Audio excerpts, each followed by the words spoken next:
প্রিয় দর্শক বন্ধুরা, উঠে আসছে আপার প্রাইমারি থেকে গুরুত্বপূর্ণ খবর আপডেট। স্কুল বাছাই নিয়ে আবার হঠাৎ চাঞ্চল্যকর খবর এবং সম্মানীয় চেয়ারম্যান সাহেবের বার্তা, একটি ব্রেকিং নিউজ উঠে আসছে। অবশ্যই সবটা আলোচনা করছি।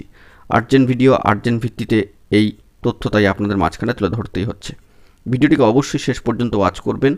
চ্যানেলটিকে এখনই অতি অবশ্যই সাবস্ক্রাইব করে নিয়ে সঙ্গে থাকবেন। চলুন কথাবার্তা না বাড়িয়ে মূল টপিকে ফোকাস করে সম্পূর্ণ বিষয়টিকে আমরা একটু জেনে নেওয়ার চেষ্টা করি। অত্যন্ত গুরুত্বপূর্ণ খবর, কার্যত স্কুল বাছাই নিয়ে আবার হঠাৎ করেই একটি চাঞ্চল্যকর খবর আপডেট।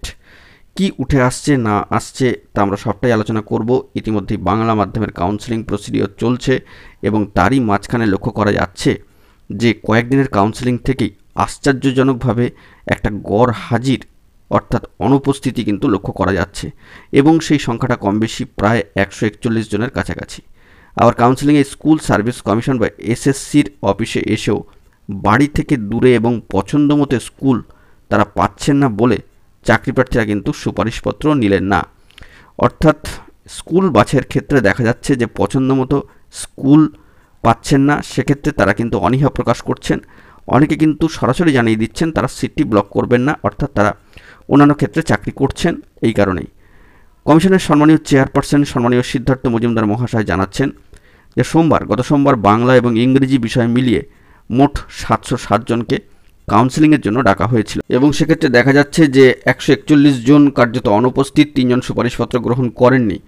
তো 14 তারিখ পরবর্তী কাউন্সেলিং প্রসিডিওর 760 জনকে ডাকা এবং সেখানে 11 থেকে 27 নভেম্বরের মধ্যে 8000-এরও বেশি অর্থাৎ 8091 জন মতো সংখ্যাটা কাউন্সেলিং হওয়ার কথা। কেন এই গড় হাজিরা বা অনুপস্থিতি প্রশ্ন উঠছে? চাকরির আকাল বা দুর্দিনে কেন এই ধরনের ডাক পাওয়া প্রার্থীরা কেন আসছেন না? তো সে বিষয়ে দেখা যাচ্ছে যে 20% কিছু বেশি চাকরি প্রার্থী প্রায় 42,000-এর বেশি টাকার বেতনে চাকরি নিচ্ছে না। দক্ষিণ চব্বিশ পরগনার মগরাহাটের বাংলা ভাষার এক চাকরি প্রার্থী এই বিষয়ে বলছেন যে কাউন্সেলিংয়ে হাজির হলেও বাড়ির কাছাকাছি কোনো স্কুল পাননি, যেতে হতো ফ্রেজারগঞ্জ বা নামখানায়। তো রোজকার পক্ষে যাতায়াতে অসুবিধা, সেই কারণে এবং এর পাশাপাশি তার সংযোজন যে তিনি প্রাথমিকে শিক্ষকতা করেন, তাই সিট ব্লক করতে তিনি চাননি। তাছাড়া এই সংক্রান্ত বিষয়ে সার্ভিস কন্টিনিউশনের হবে না। তো সম্মানীয় চাকরি প্রার্থীর বক্তব্য যে মহিলাদের অন্তত বাড়ির কাছাকাছি বা যাতায়াতের সুবিধা রয়েছে এমন স্কুল বাছাইয়ের অপশান দিলে ভালো হতো। কমিশনের এক আধিকারিক সম্মানীয় আধিকারিক বলছেন যে বিষয়ভিত্তিক সংশ্লিষ্ট প্রার্থীদের র্যাঙ্ক, ক্যাটাগরি ও জাতিগত সংরক্ষণের ভিত্তিতেই স্কুল বাছাইয়ের অপশান দেওয়া হয়েছে। তারা সেই মতো স্কুল বাছাইয়ের সুযোগ পাবেন। তো এই গুরুত্বপূর্ণ খবর আপডেট উঠে আসলো স্কুল বাছাই নিয়ে, অত্যন্ত গুরুত্বপূর্ণ চাঞ্চল্যকর আপডেট।